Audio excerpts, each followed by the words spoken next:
Welcome back to Severe MMA.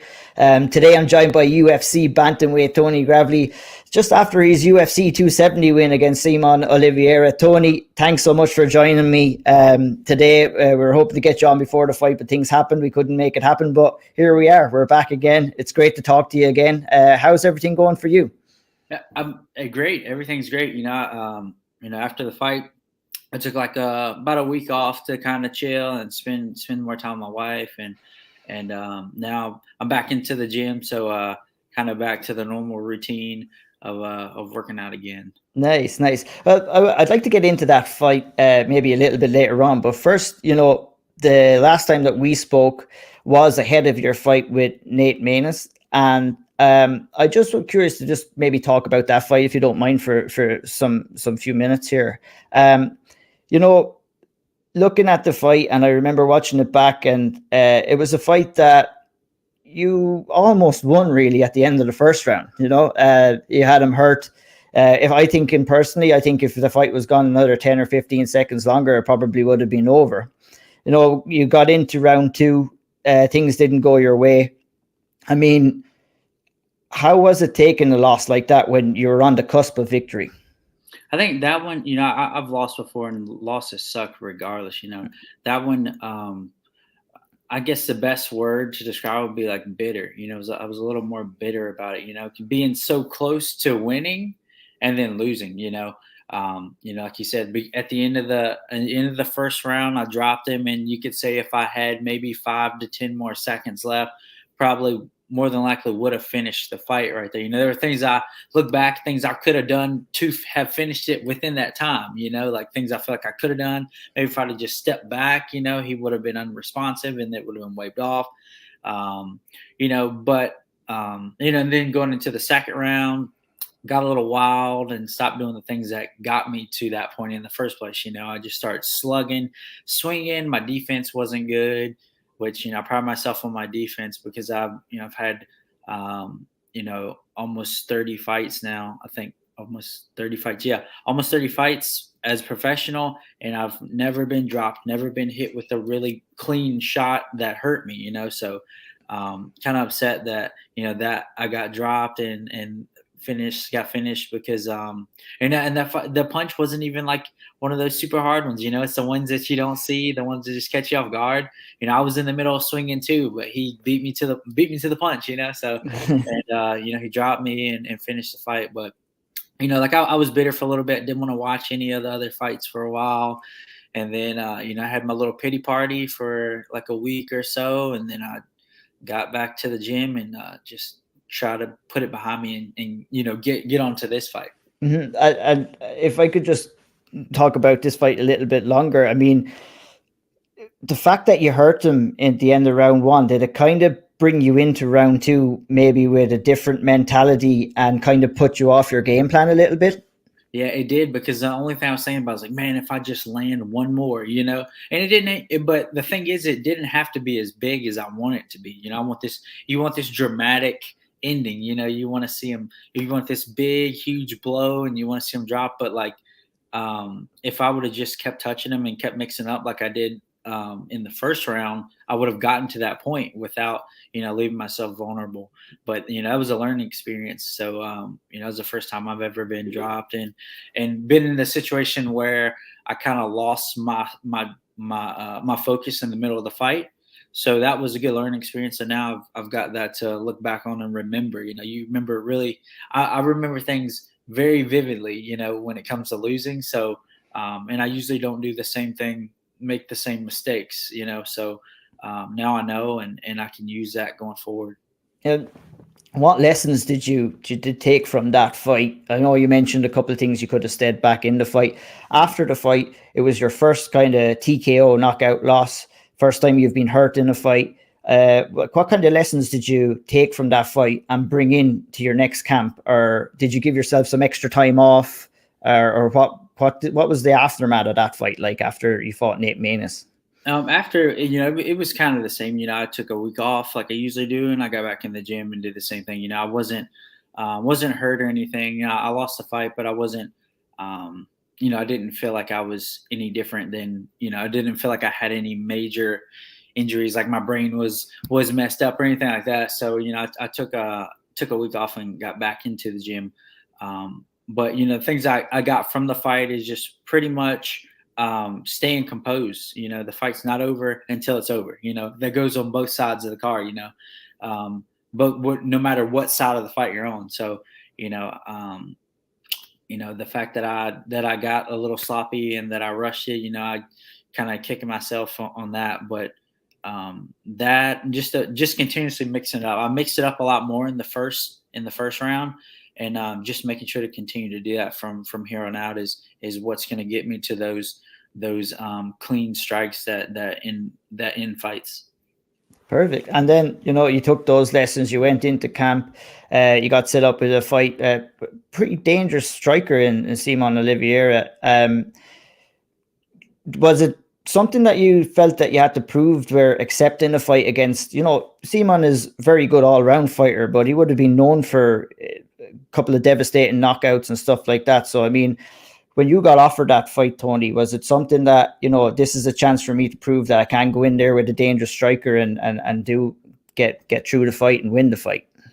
Well, yeah, I mean, every fight's kind of like that. At this level, somebody's going to be dangerous in some way, whether it's a striker or a grappler, and the game that we play is figuring out how to hurt each other within a time period, so regardless, he's dangerous. I knew he was going to be dangerous, but he was a good striker, very kind of wild in a way, unorthodox as far as like he did a lot of spinning things, a lot of flying knees. So like, training for this fight, we knew things like that. So my coach always says, keep a straight spine, and it's hard to get hit with knees because your spine's straight. You keep a straight spine with wrestling legs. So I tried to do that. That keeps from a lot of the knees and things from landing. So, and then also he had a lot of finishes by guillotine. So yes, I was going to say that too. I was like, you're obviously working, because he kept going to over and over. So he's had a lot of success with that. So we drilled the last couple weeks, which we knew leading into it that was going to be a thing. But the last week, especially fight week, drilled pretty much a lot of just off the cage. Going, if you get into a double, if you grabbed your head and go to single opposite side. So we drilled it over and over, and that's exactly where the majority of the fight ended up, at least a lot of it, from the cage, defending the guillotine, laying in crossbody, and then from there. Yeah, it's like, for me looking at the fight, and it was an excellent performance from you. You really went back to your roots, your wrestling roots. And I guess in a kind of a weird kind of a way, his game plan kind of played into your game plan, because when he stepped going for he kept going for guillotine after guillotine after guillotine, and it just ended up you being in a position, I guess, that you were happy to be in after defending them. Yeah, that's the thing, like he's a good strike. He was a good striker and a good jiu-jitsu guy, but wrestling is a little different. As long as wrestling's all about posture and control. Main thing is as long as my posture is good. One thing I learned from wrestling first time getting into jiu-jitsu, the main things to get caught in, or guillotines are like the number one thing that a wrestler gets caught in, because you're used to sticking your head under somebody, and the first thing they want to do is grab your head. So I've been in that position a lot throughout my career and training from amateur to now. So that's kind of something that I'm pretty good at avoiding getting finished in those situations. So I wasn't necessarily putting my head there. He would grab it, I would be behind him and he would reach all the way back and grab my head. Then I have to find my legs to the other side of his body, but main thing is, as long as I stayed crossbody with my legs, then the choke, he was just holding my head. And my coach says, he says, it's not a guillotine unless you tap. Otherwise, he's just holding your head. So essentially, for the majority of the fight, he was just holding my head. Yeah. Did you, once you were comfortable enough in that position, were you leaving your head in that position with the hopes that you might go for the guillotine, knowing in advance that you would probably get out of that position? Sometimes, that's like a dangerous game to play. Yeah. There were some situations where that was the case, but for the most part, I was just trying to take him down, and instead of defending, he just would grab my head, and which is good. Also, it played into helping me when you grab my head and you connect to me, it's easier for me to take you down. Just Mhm. making sure that when I land, I'm not inside his guard. So it helped a lot. But there are some times where just in general, not specifically this fight, but in general, there's sometimes where I kind of my coach fussed at me. He said I live on the edge of my jiu-jitsu defense too much, So, but sometimes when you're comfortable in situations, and it's hard to pass someone's guard or advance when they open up to do like submissions. A lot of times, I start like passing as I'm defending, and by the time I pop my head out or my arm out, I'm like in half guard, which is a better position. Yeah, you talked about wrestling in defense of jiu-jitsu. You came into the sport as like with pure raw best wrestling base, and I mean, was it hard for you to kind of, you obviously wrestling and jiu-jitsu kind of intertwined with one another, to get your fighter down, there's some jiu-jitsu takedowns, there's some raw wrestling. Like, did you find it hard to kind of mix the two in together to kind of find the right balance between going for just pure raw wrestling takedowns or maybe jiu-jitsu takedowns where you might land into a better position? Yeah, somewhat. I mean, it's you go your entire life doing something a certain way, and now it's I started wrestling like sixth grade, which I was probably 11 maybe or so, and I'm 30 years old now. So throughout that time, I've been wrestling for over 20 years. Is that over 20? Almost 20 years. 11, yeah, almost 20 years. So you got years of that repetition of doing things a certain way, and then sometimes you'll be in the middle, you'll do it without thinking about it, and you're like, oh, I probably shouldn't have did that, now I gotta fight out of this. But like with wrestling's all about, like I said earlier, it's about posture, and a lot of times the postures and the positions that you're in, for the most part, are pretty good for naturally defending stuff from jiu-jitsu. But the biggest thing is, if you keep your head down and your arms down, then you're more likely to be able to get arm barred and triangled and things like that, omoplated. So obviously, if you keep your arms on the inside, it's a little different. But yeah, there's a lot of positions. For me, the biggest thing for me, which you can tell because my majority of my losses in the past have been from rear naked choke, just giving up my Mm-hmm. back. Bad habit of letting people get to my back because years of wrestling, somebody gets on your back and you don't necessarily have to worry about a choke, but you're working to get the legs out and get up and away. So just getting the opportunity to train with really good guys like at American Top Team, that guys that get your back and you won't get out, like you can't get them off your back until the time runs out. So I learned the hard way, just don't give up my back in general. I've got a better chance if my back's on the mat. I've got a better chance of getting away for one or getting a reversal rather than having them on my back. So that's the biggest thing that was hard for me to overcome, which I think I finally got it now. Nice. What would be your overall assessment of your fight with Simon? Were you happy with your performance overall? Actually, I still haven't watched it yet. I Oh, haven't watched it, so I have no idea. what It's was your feelings after the fight? Maybe were you happy with it? You're just happy to get the win and get back into the win column. Yeah, so afterwards, it's any win at that level is big. It's tough. So I was very happy to get the win. I wouldn't say I was proud from what I felt, but then again, it's different than what you feel. I could look back and be like, oh, it was a little better than I imagined it being. But overall, you always want to finish, especially fighters. I've been like that since I wrestled. I always wanted to pin somebody or tech somebody. I always wanted to finish. So I wanted to finish, but at the end of the day, I have to remind myself that I'm fighting the best guys in the world, and that a win is a win. Even if you felt like you didn't do your best, if you could win and feel like you didn't do your best, then you're doing pretty good. Yeah, 100%. Like, I mean, you're fighting the elite level athletes in the UFC, and getting a win is a great achievement. Like, would you find that maybe you have a tendency to be a little hard on yourself at times? Yeah, absolutely. That's what it is the majority of the time. It's just you want to be you kind of have in your idea what your goals are.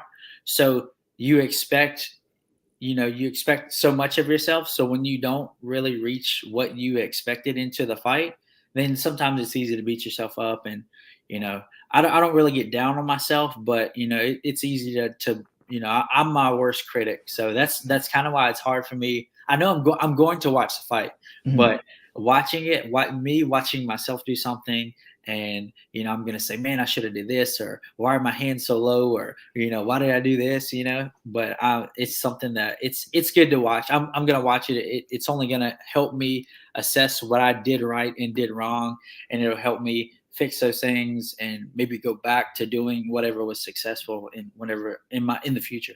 I can definitely relate to those thoughts myself as well. I think a lot of people can. And is there anything that you do to kind of get out of that negative thought process? Usually, we've got a good group of guys at the gym, and it's they don't allow you to mope. They don't allow you to be, because at the end of the day, whatever I have going on, I have teammates that I have to get in the gym and I have to help too. And if I'm dragging around, I'm like slacking off, then I'm not helping those guys either. But I actually I've been doing this for a while. What I do is when I get free time in my car, I listen to like motivational things. It could be, there's a ton of motivational speakers. There's different types of people, different energies. Some people are louder and more aggressive. Some people are really chill. So I listen to stuff like that, and it's good to some people don't have anything positive that they hear on a daily basis anyway. I have positive, but when you can add more positivity, it's easy to believe things when you listen to things like this while you're doing something that you could be doing whatever, and you can just hear these things over and over, and it gives you like this positivity and this optimism that you can carry on into whether it's fighting or life, or it doesn't matter what you're doing. It's always good to be positive, and it helps you with anything if you're positive rather than negative. Big time. UFC 270 was in full crowd there. It was your first pay-per-view. How did you enjoy that, fighting in front of a full crowd? It must have been great energy to be able to bring into the cage. That was great. That was it. I almost forgot what it felt like because it had been 2 years. I only had one UFC fight that had fans. That was my debut. It was in Raleigh, North Carolina, and that was my last one. That was right before COVID hit. So everything after that was all no fans at the Apex, and I really enjoyed. I remember we had, when we did the weigh-ins, it was in front of fans. So just that little bit, I was like, man, this is cool. Like just feeling that energy from the fans, even though we were just weighing in. Like I knew if I felt great in that little bit, then I knew the next day was going to be even better. So it was really cool to just walking out and seeing people, everybody's cheering. They're cheering because they're happy to be there. I don't know if they really wanted me to win, but they were really optimistic, touching the gloves and cheering for you and stuff. So that was a cool feeling. I really appreciate getting to like feel that energy from people and getting to feed off of that when I go in the cage. So I missed it a lot. So I hope my next I would like for my next all of them to be. Yeah, because you got a taste of it now. You don't want to Yeah. go back to the Apex and to a smaller crowd. Like I'm sure that like a lot of fighters, and you can harvest that energy from the crowd, like, and really bring it in. And I guess if you have your back against the wall in a fight, you can use the energy of the crowd to kind of pull yourself out some moments in fights. Yeah, that's it. That's like some people are different. Everybody's different. Some fighters get super nervous when they hear a crowd. Some people just light up, and I'm kind of in the middle. I don't necessarily get nervous, and I don't let the crowd affect me in a negative way, but it does help make me feel like it's a cool feeling to have somebody cheering for you and to see like people so excited to see you win and things like that. So that's really cool.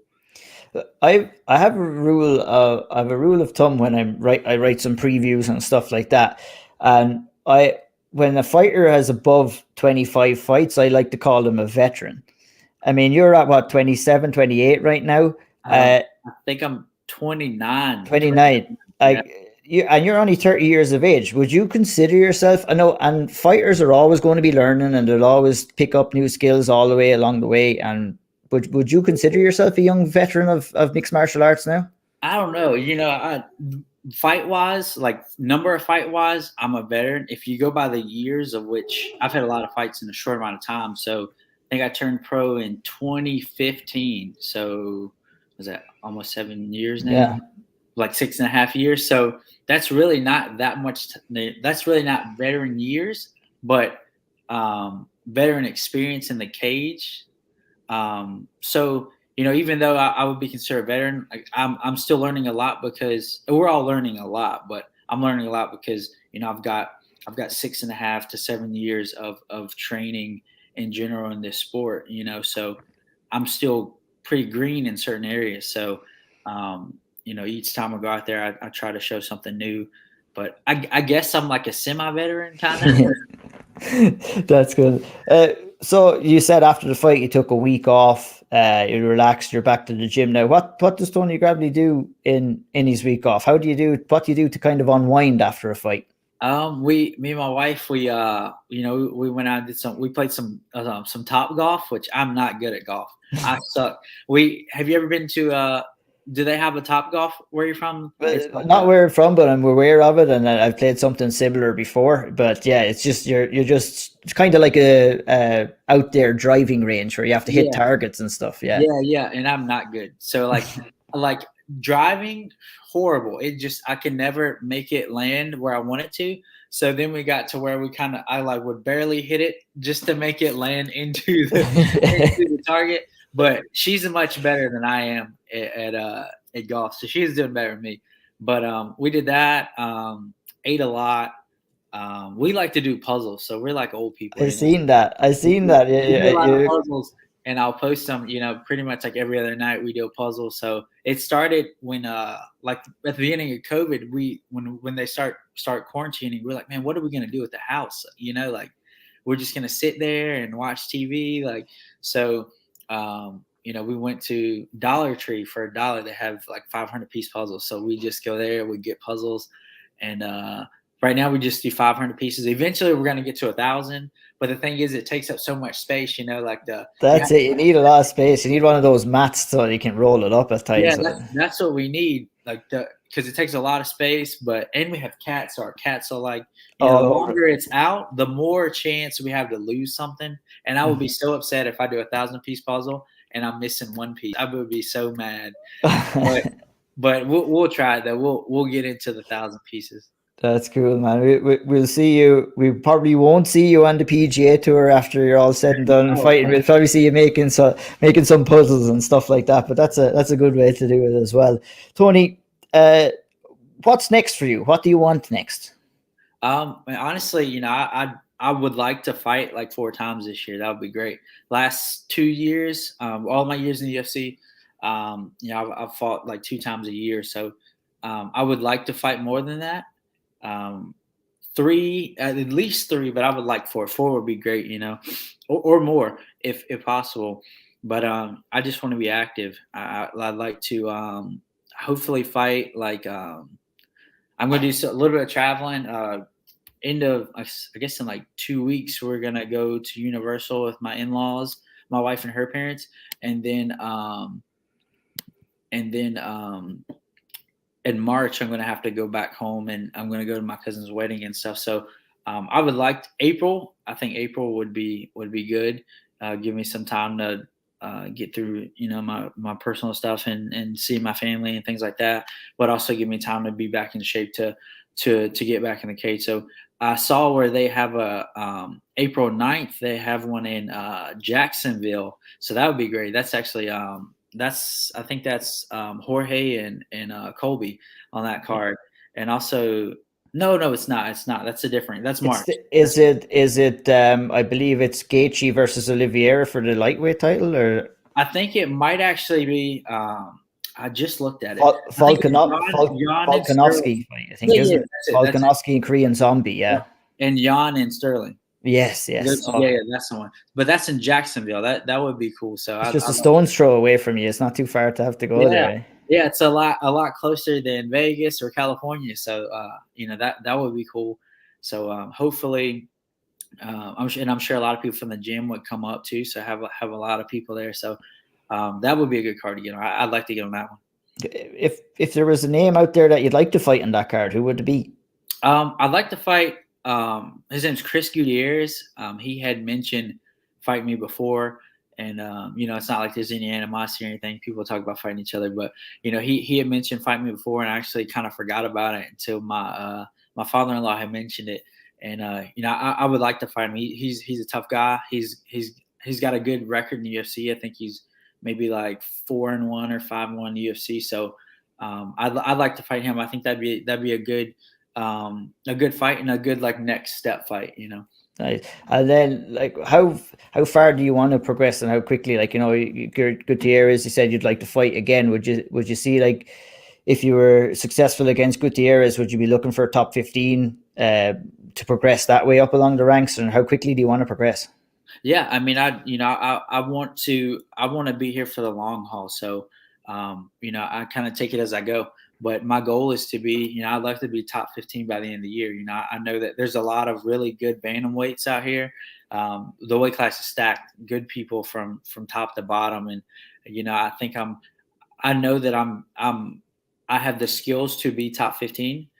And there's so many on the cusp of breaking the top 15. I think I know that I'm good enough to be top 15, and I would like to get that opportunity to show that for the end of the year. So, hopefully, I get 4 fights this year. Hopefully, the last 3 or 4 be one that's top 15. Yeah, I hope so too, man. I mean, it'd be a great opportunity if you did get that Gutierrez fight on a big card like that in Jacksonville. It'd be like a home away from home for you. Yeah. And I hope you do get that, man. I wish you all the best. I want to thank you for taking the time to come and speak with me today. Before I let you go, is there any shout outs, any sponsors, or anybody? The floor is yours. What would you like to give anybody a shout out? Well, thank you for having me on again. I appreciate your support. I appreciate. I like I like talking with you, and I appreciate this platform just to like talk about my career and ramble on. So I appreciate it. It's always a pleasure for me, Tony, and I look forward to speaking to you again down the line. I really do. I wish you nothing but the best. Thank you, and I like to thank American Top Team, everybody there, all my coaches, teammates, everybody that pushes me every day. Bunch of killers down there, so you got no choice but to get better every day. So my wife, she's always in my corner. She is just as important in this journey, is maybe more important than, well, she's the most important to me. But as far as my career goes, she's a very important. She has to deal with everything that I do. She has she makes sure that I'm eating right. She's brutally honest. If there's something she sees that she doesn't like that I'm doing, or she always tells me. So my parents, my wife's parents, appreciate them and everything they do for me. My family, my friends, everybody that continues to support me from Virginia, from North Carolina, and all over the world. I appreciate everything, all the support. Nice. It sounds like you have a great support worker around you, Tony, and that's great to hear. Where can people find you on social media before we jet off here? On Instagram, it's Tony Gravely 135. Same thing on Twitter. I'm not on Twitter much, but I'm on Instagram not quite as much as I should be, but a little more than Twitter. So I keep telling a lot of people who I interview that they need to get over on Twitter, because that's where myself and all the rest of the MMA degenerates are at over there, man. That's what I can tell. I get I get notifications and stuff sometimes, or every time I go on, I have like I see like there's a lot more activity. It's like, I don't know. I'm just not on social media much. Yeah, I'm on it, but not on it. Like you get on the look, but I'm never as active as I guess should be, as far as like helping build, variety and things like that. But right lately, I've just been kind of relying on winning fights, and that's the most important thing. I mean, it's easy to tweet out, but you gotta get in there, you gotta win those fights. And once again, Tony, I just want to say thanks so much for joining me today. Maybe you might be up to a 1,000 puzzle the next time that we're talking. We'll see how that progresses for you as well. I want to say thank you very much for taking the time to speak with me today. I want to thank everybody for listening. Hit the like button, hit the subscribe button. Head on over there to Twitter and to Instagram and go give Tony a follow. We'll talk to you again, hopefully before your next fight, Tony. We wish you best of luck, and we'll talk to you pretty soon. And thanks for everyone for listening. Awesome. Thank you, buddy. Have a good one. Thank you.